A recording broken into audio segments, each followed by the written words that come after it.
የሲዳማ ክልል ገንዘብ ቢሮ ለክልል ቢሮ ፋይናንስ ኃላፊዎችና የዘርፉ ባለሙያዎች የፋይናንስ ግልጸኝነትና ተጠያቂነት ለማረጋገጥና የዲጂታል አሰራርን ለመዘርጋት የግንዛቤ ማስጨበጫ መድረክ አካሂዷል። ቢሮ የፋይናንስ አጠቃቀምና እንዲሁም ግልጸኝነትና አሰራርን የማዘመንና የኦዲት አመላለስና ሌሎች ጉዳዮች ላይ ለባለድርሻ አካላትም ስልጠና ሰጥቷል። በዕለቱ የሲዳማ ክልል ገንዘብ ቢሮ ኃላፊ አቶ ኃይሌ ሀርሲሳ እንደገለጹት የግንዛቤ ማስጨበጫ መድረኩ ያስፈለገው የመንግስትና የህዝብን ሀብት ከብክነት ለመጠበቅ ግልጸኝነትን ለማስፈን ነው ብለዋል።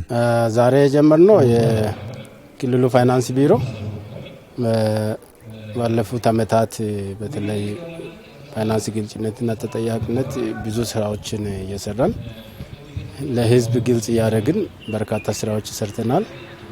ነገር ግን በዚህ ዓመት የበለጠ ወደ ቴክኖሎጂ ለማዘመም ስለፈለግን በጀት ግልጽነትና ተጠያቂነት አንድ መድረክ ወሳኝ ስላለው ዛሬ መድረክ ማካሄድ ጀምረናል።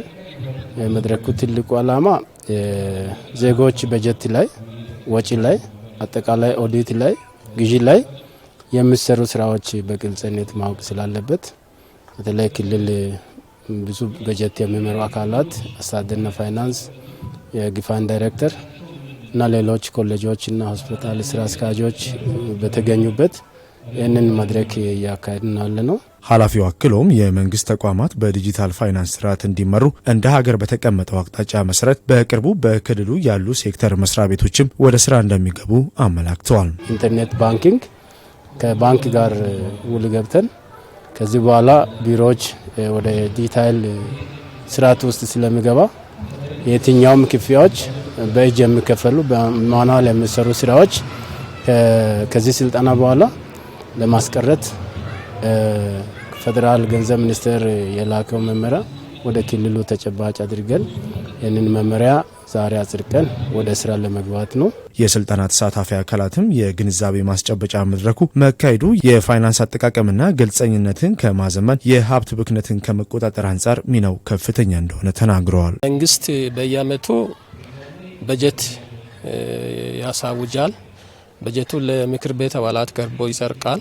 ያ የሚጸድቀው በጀት ምን እንደሚሰራ እቅድ አብሮ ተዘጋጅቶ ከጸደቀ በኋላ ግልጽ ተደርጎ ከነኚህ ተወካዮች ውጪ ያሉ ህዝብ ሁሉ በሚያይበት ቦታ ምን ያክል በጀት እንደተያዘ ምን እንደሚሰራ አውቆ ከዛ በኋላ ደግሞ ተሰራ አልተሰራ የሚለውን ደግሞ እንዲከታተል የተሰራውን ስራ በግልጽ ደግሞ በሚታይ ቦታ ይፋ እንዲደረግና እንዲታይ የጎደለ ነገር ካለ እንዲጠይቅ ምቹ ሁኔታ ስለሚፈጥር እንደ አይነት ስልጠና በጣም ጠቃሚ ነው።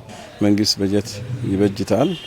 ከዚህ አንጻር ያው ፍላጎት ብዙ ስለሆነ ከካሽ አንጻር ከገንዘብ አንጻር ብዙ ጥረቶች የሚኖሩበት አግባብ ነው የሚኖረውና ይህንን ለማሟላት ያው ህብረተሰቡንም አጠቃላይ ፓርትነርሺፖችን ማስተባብሮ ነው መንግስት የተለያዩ የልማትና መደበኛ ስራዎችን እየሰራ የቆየው። ዛሬም ደግሞ እነዚህን ስራዎች መደበኛውንም ደሞዝንም ጨምሮ አጠቃላይ መደበኛውንም ካፒታል ስራዎችን ሲሰራ እንዴት እየሰራ እንደሆነ ለማህበረሰቡ ለተጠቃሚው ሆነ ለአስፈጻሚው ግንዛቤ ማስጨበጥ ስራ ነው እየተሰራ ያለውና